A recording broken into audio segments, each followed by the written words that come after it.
Hey there. If you're working on your roof and you're seeing something that looks like this, or maybe like this, well, you've come to the right place. I'm going to help you fortify those roofs and make sure they stay up forever. So let's get going. If we're going to talk about building roofs that actually stay up and are sound, we have to talk about structural integrity. You can build some really nice things in Valheim, but they do have a structural integrity system built into this game, so you do have to earn it. You can see here when I'm looking at things with the hammer, they're all colored. And that is their structural integrity system. It goes from blue to red. Now, the integrity on wood deteriorates pretty fast, so there's no yellow. But if you look at this stone over here, it goes from blue, different shades of green, all the way into yellow, orange, and then all the way up. I didn't build it all the way so you can't see it, but I did make a video about structural integrity that I think is worth watching that I will link down below. So you get up to a deep orange and it would go all the way to red, which you can see right over here. So if you're running into struggles with your building, it's more than likely that your piece just doesn't have the strength that it needs to be able to maintain another piece added onto it. So then the question is, how do we make sure that our pieces that are up that high have the strength so that you can add on more and finish your roof or build taller or things of that nature? Let's go ahead and get into that. Let's use this build as an example of something that we're trying to finish. So let me hop up on here and I'll add in the last piece of the roof. Now, as I'm climbing up, I'm sure you can guess what's about to happen. I'm going to go up here, I'm going to add it in, and it's going to fall, because this is a video about being able to finish roofs, and what would be this video if I just added that and then it would be done. It wouldn't be a very good video. So there you go. You can see it falling, and we'll wait for it. There goes the other one. So what we have to do is we have to get something stronger than the wood that we used to build this to add more stability to the build. So the next thing that comes after wood is the log. So if we just take one log and put it in the middle of each one of these, after adding some more strength to our build, adding that structure, and now I try to add these back in, we'll wait for a second, and we'll take a look at the color. See, now you can see this is orange instead of the bright red, but now this is bright red. This is what I call adding support externally. So we're going to the exterior of the build and adding in support to make it stronger.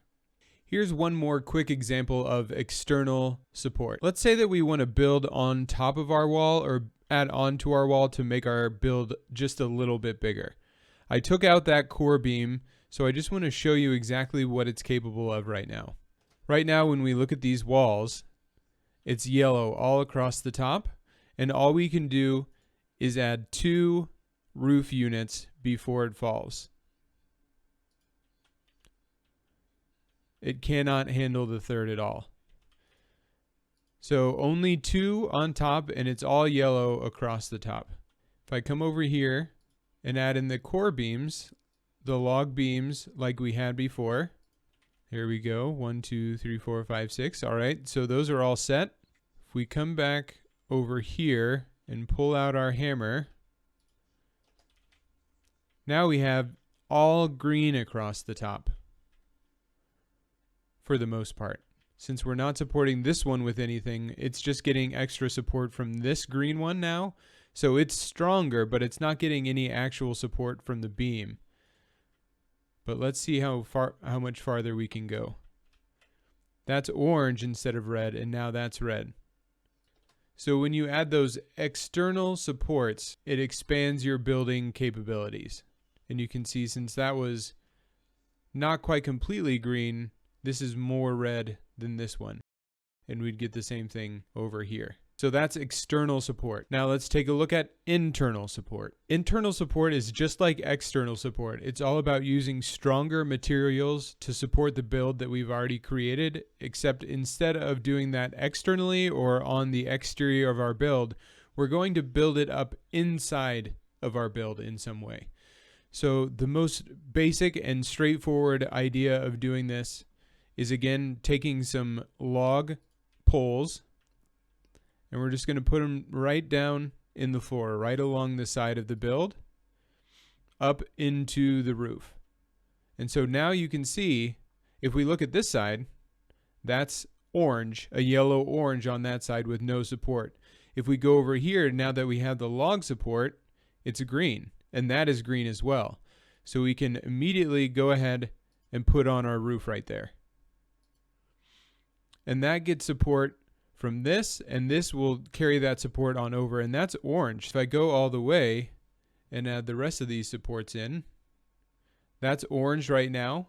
I'll add the support in, and there it's green. And there we have our finished roof, and it's even stronger than before. The big difference between these two techniques, external support and internal support, is when you're doing it externally, the support is almost a little hidden by the build. It's built into the structure, so you don't see it as much.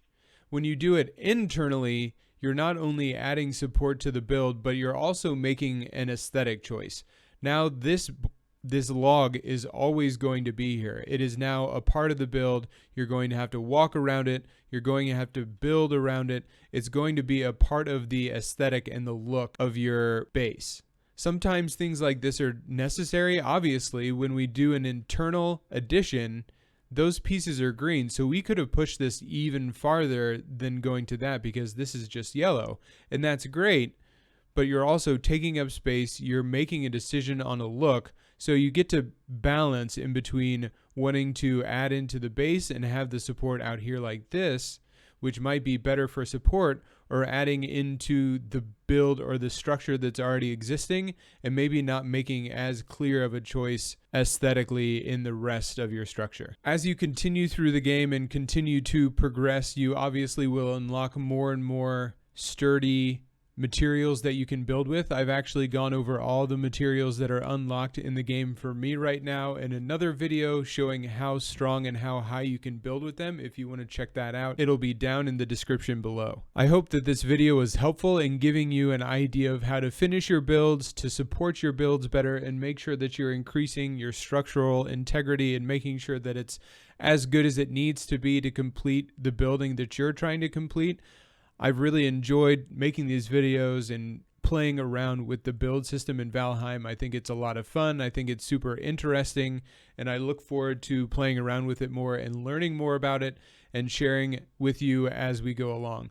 So thank you so much for watching this video. If you have any questions about this or other stuff in Valheim, feel free to post it down below. Please subscribe. It really helps. I really appreciate it. Thanks again so much for watching, and I'll see you again soon.